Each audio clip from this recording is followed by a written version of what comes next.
Hello and welcome to the Blitz, the defensive analysis podcast. I'm Big Italy 42. He is Josh Shepardson at Beachhead50, and we're talking about defense options for this week. And obviously, there's a couple of elite units, and also, if you're a favor of the streaming defense, as you should be in DFS, plenty of above average talent type teams and good matchups against bad offenses. So. Obviously, you wrote up this article, so we're going to kind of break it down, give both of our takes on it here. Starting off here with the New York Jets against the Washington Redskins. As we saw last week, or I guess a few days ago, the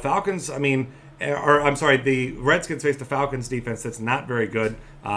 They still didn't manage a whole lot on offense. The running game was absolutely just non-existent. The Jets' strength of their defense is their rushing defense as well. And I don't have any faith in Washington scoring a lot of points against anyone, especially a really tough front seven of the Jets. So it could be a really long day for Kirk Cousins, and we know what happens when he gets behind. Yeah, and the defense has looked very good this year in the first year with their new head coach, and they forced 13 turnovers. That's actually second in the league, and that's with a bye week, coming off of a bye week. So they're one turnover behind the Denver Broncos unit, and they've played one fewer game. They're a touchdown favorite, no PAT, which the PAT is not a given this year. So It's calling true. it a touchdown favorite actually feels like a true touchdown now. But price is awesome on DraftKings, 3,100. They're allowing the fewest points per game. They're allowing the second fewest yards per play.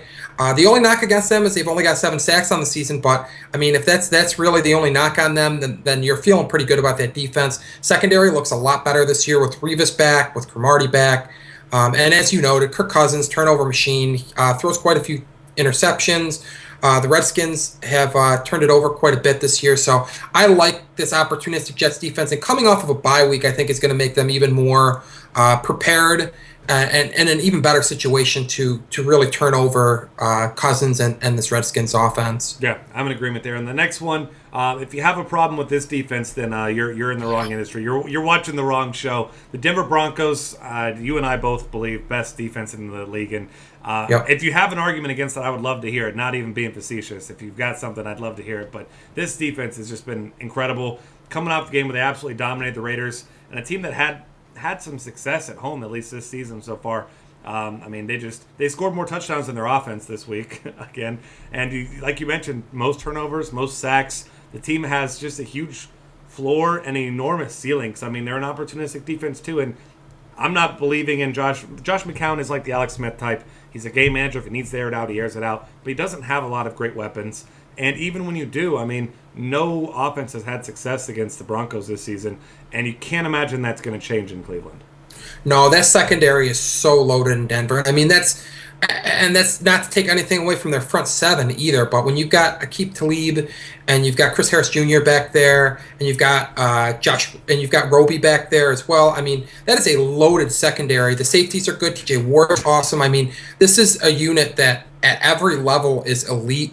And they've basically demonstrated that by leading the league in sacks and leading the league in turnovers for us. They're doing it all. And the scary thing to think is, what's going to happen when this team gets a big lead? We haven't seen Peyton and the boys fire it up on offense yet. The Browns have given up some points. Look at what the injury-depleted Ravens hung on them this week with basically Joe Flacco and Justin Forsett, and then guys like Kamar Aiken and Marlon Brown. I don't care what you think of Peyton at this point in his career. He's obviously not the elite quarterback he was before, but the weapons he has at receiver are far better than what Cleveland was unable to stop this week. Get the Broncos a 2-score lead, and it could get really ugly really fast in Cleveland. Yeah, it's like you said, it could definitely be a beating. And if there's any way that these Broncos offense can get it going, like you said, that's a pretty bad defense right now. So if not this week, then now that would be the time to jump ship on the Broncos offense. Yeah. Value plays, and this was a play that was on one of the $1 million winning teams this week. 1.2 million actually on the DraftKings team. San Diego Packers. I'm reading two things at once. Green Bay Packers against the San Diego Chargers. And this is a Chargers offense that does have weapons, but didn't have a ton of success outside of Antonio Gates in this game. And obviously, the main concern is injuries on the offensive line, and you just don't have a running game. They brought in Melvin Gordon, but I mean, by my perspective, they're not really giving him a chance to get going. He's not seeing a whole lot of looks, but that's not really the Chargers' style of game. Their style of game is a short passing game, and if Gordon's not going to be heavily involved in that, then he's not going to be heavily involved in anything. No, and I mean, if you're going to beat the Packers' defense, it's going to be on the ground, and the Chargers just haven't shown that ability yet to string together big runs and really pick apart a defense that way. And odds makers are in agreement. The Packers are the biggest betting favorites this week at 10 points. They're at home. You get that defense cranked up with a 2-score lead, and I mean, they're second in the league in sacks with 20 so far this season. So this is a unit that'll pin their ears back and get after Rivers. And the Chargers have really struggled to take care of the football this year. So the fact that they've struggled to protect Phillip Rivers. Where am I? What year is this again? They struggled to protect Rivers, and the Chargers have not taken care of the football all that well. And the Packers are opportunistic. They'll get after the football, and they'll get after the quarterback, give him a big lead, and watch him go. And let's be honest, Aaron Rodgers can get that team a big lead and get that team a big lead fast. Yeah, and let's be honest. I mean, on your Breeze thing there, it's not like he's getting protected very well right now either. Yes. So it was a Freudian slip. It made a lot of sense. So next up, the Minnesota Vikings. I know that you're a fan of the Vikings as a value play here. So why don't you give me your breakdown there on the Vikings? I mean, there's a few value plays on DraftKings, but there are no value plays on FanDuel outside of the Vikings. Everybody defensively that's worth using this week is 47 and up. Again, with the exception of the $4,500 Vikings defense. Vikings have been good this year as it stands. 18.3 points per game allowed. 8 turnovers is a solid number for us. They are home favorites against the traveling Chiefs. But most importantly, they're facing a Chiefs offense that's going to be in their first week adjusting to life after Jamal Charles. Charles was that offense. I mean, Macklin has been excellent in year one with them, and Kelsey's been. I mean, we know what Baby Gronk is. He's a fantastic tight end, a top 5 player at the position. But they're catching passes from Alex Smith, and they really needed Jamal Charles to keep defenses honest with his ability to run the ball. Not a big fan of Charkandrick West and Niall Davis. That combination is you could collectively put together all of the best skills of both of those backs, and they're not going to be half as good as Jamal Charles was. So this is life after Jamal Charles. The Vikings aren't going to have to be kept honest. They're going to load the box up this week, make Alex Smith beat them. And the Chiefs have struggled to keep Alex Smith on his feet against good pass rushing defenses. Only 8 sacks for the Vikings, not a huge total, but when they're able to pin their ears back with no threat of a Jamal Charles beating them, I think that you're going to see that sack total creep up, and you're going to see Alex Smith get happy feet and make some poor decisions back there. And again, you want home teams if you can. You want home favorites if you can get them. And the fact that the Vikings are cheap and facing a team without their best offensive weapon basically just adds to that. Yeah, absolutely. And I mean, like you said, it's a team that's played well too, so it's not like it's just purely a matchup play. Speaking of one who has played well, the Arizona Cardinals. I mean, it seems like every other week we see the Cardinals just put on an absolute show. I mean, a dominant performance on defense. I mean, we saw Carson Palmer only threw 16 passes last week, and they still won by 32 points against the Lions. I mean, granted, it's the Lions, and let's be honest, this is true Detroit Lion fashion. But facing Pittsburgh here, Michael Vick, he had that one long touchdown pass. Outside of that, I mean, it's a Le'Veon Bell show. You don't really have to worry about Antonio Brown because Vick's incapable of getting the ball to him. Heath Miller, I guess, but he's not a big play threat. He's a volume type of guy at best. So really, you load up the box and try to take Le'Veon Bell out of the game, who's going to beat you? Because it's not going to be Michael Vick. No, and this Cardinals offense is something to behold right now, and they're punishing teams. And again, you get a team that's in the lead like the Cardinals can put up. It becomes very predictable what the other team's going to call, and you get to pin your ears back. Now, the Cardinals are traveling from the west to the east. They're playing on the East Coast against the Steelers, so that's not ideal. And they are only 3-point favorites as a result. But I do have faith in the Cardinals besting that spread. I think that they can really blow that out of the water. I'm not one to pick against Vegas, and I'm not saying that it certainly will happen, but they have that capability. And you put this defense in a position where they can get after the quarterback and they can force turnovers. This is a high ceiling unit that scored 3 defensive touchdowns and have 1 kickoff return for a touchdown. Not many units can claim touchdown upside, but the Cardinals can. And they're not just touchdown, big play dependent. They are good as a unit. They're only allowing 18 points per game. So, as you noted, they're facing a backup quarterback. It's going to be the Le'Veon Bell show. And if they can keep him bottled up, I feel very confident in that secondary, making life extremely difficult for Vic this week. Yeah, and I mean, Le'Veon Bell usually a plug and play for me in DFS, but I'm kind of on the fence about him with this tough matchup. So that right there is going to tell you if people who love Le'Veon Bell, like myself, aren't just enamored with him. I mean, it's something about the matchup. So that's not to say it's a fade, but we'll see if he gets in my cash game lineup. Seattle Seahawks now against the Carolina Panthers. Obviously, Panthers coming off a bye week. Panthers actually undefeated, but on the other side of this, though, you really have, like you mentioned in the article here, it's Greg Olsen and it's nobody else. And unfortunately for the Seahawks, they have been susceptible to tight ends this year. We saw Tyler Eifert explode on them. They've given up a couple big games. But, I mean, you try to take him out of the game, and you've got to worry about Cam Newton running the ball, and then you've got Ted Ginn. I mean, I don't see the receivers doing anything. I mean, Sherman did a good job once he started shadowing A.J. Green. I mean, you just don't really worry about this receiving core, if you can even call it that, doing anything against this secondary outside of Greg Olsen. Yeah, the absence of Kelvin Benjamin is huge for that offense. They just lack explosive playmakers. Jonathan Stewart, fine back, but this is a defensive front that can keep a running back in check, and they just don't have the weapons to keep the defense from keying on Olsen, really shutting down one of their weakest spots this year, which is shutting down tight ends. And I mean, odds makers are basically telling you what you need to know here. The Seahawks are 7-point favorites at home. The total is tiny. It's one of the lowest on the week. It's going to be a defensive scrap. I have no doubt about that.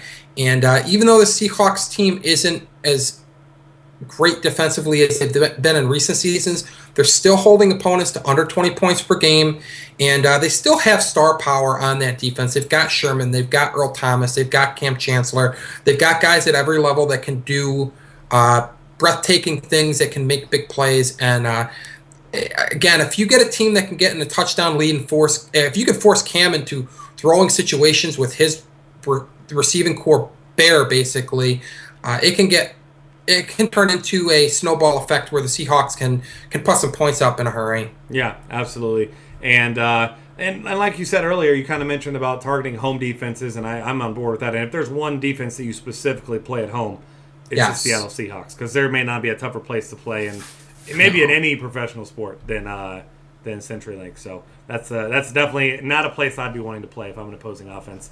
Next up, Narrative Street, whether you like it or not. Yeah. New England Patriots against the Indianapolis Colts, and I don't think Tom Brady or the Patriots defense care how inflated the balls are for this one. The Colts don't look good. Andrew Luck, even if he goes in this one, probably not 100%.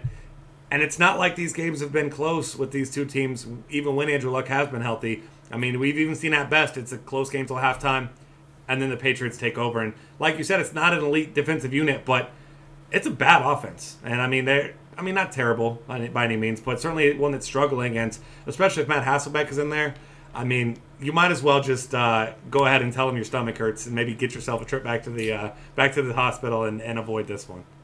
Yeah, I mean, the Patriots, not that a professional team needs any more motivation than winning and moving on, but if there were ever a week where they had more motivation than usual, it would be this week. They're 7.5-point road favorites, which is quite telling. You usually don't get a more than a touchdown road favor, especially against a team that was in the AFC Championship game last year. I mean, it has a high total, but again, a lot of that is the Patriots side of things, since they are favored by 7.5 points. They've gotten after the passer this year, 16 sacks. A lot of those came against Tyrod Taylor in week 2, but that's kind of beside the point. But 7 turnovers forced, not a bad total. They're holding teams to under 20 points per game, which is a solid number. But the most telling thing for me is the fact that when Luck was playing, he was turning the ball over. He was forcing things. The Colts have turned the ball over 12 times this year. This is the second most turnovers in the league. And Luck is responsible for 7 receptions in just 3 games played. If they're stuck playing catch-up like the odds makers project it to be, he's going to add to that total because the Patriots are going to get after him. They're going to confuse him. They're going to do what they have to force turnovers. And Luck's been pretty giving and generous with those turnovers as it stands. Yeah, absolutely. So that one's going to be a fun one to watch, provided you're not a Colts fan. And I just that 7.5 point total even to me just seems, or spread even just seems pretty low. It's kind of tempting. Yeah. One of those ones that almost seems too good to be true.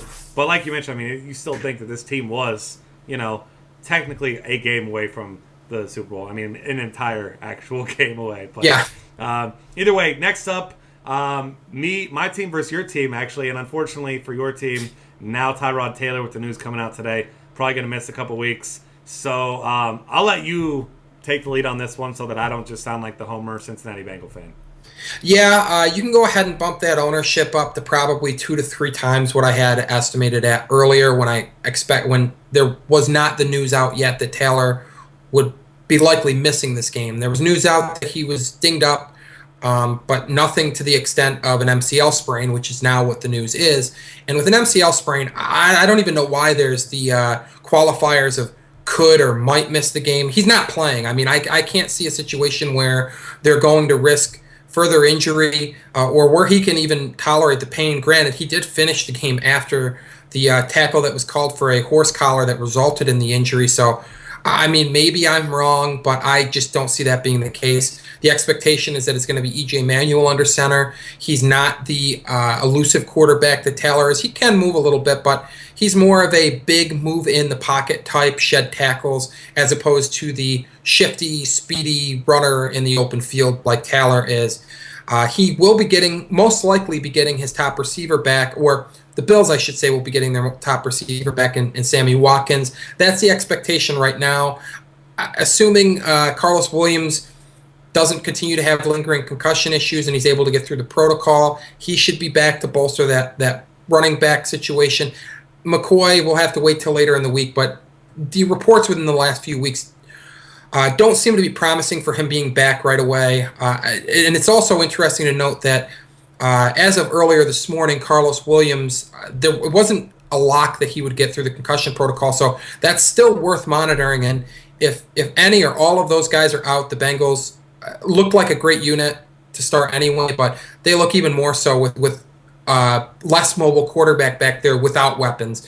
And of course, if the offense does get those pieces back, Watkins and Williams, might depress the Bengals' ownership just a tiny bit, but without Taylor back there, pretty much throw that analysis out the window in terms of the ownership being suppressed at all. I do expect this to be one of the higher-owned defenses now, but still, it's the ownership doesn't bother me in GPPs because the ceiling is so high. Yeah, I'm definitely with you there. It's one of those situations where it's unfortunate as a fan, but something you could definitely exploit as a DFS Oh, player. absolutely. So, all right, that's going to wrap things up here for us for the defense analysis for Week 6. Find us on Twitter at DF Cafe. Subscribe to this YouTube channel. Got lots of great NFL content, college football content, and very, very soon, not soon enough, NBA content coming as well. So get ready for that and check that out, and we'll see you guys next time.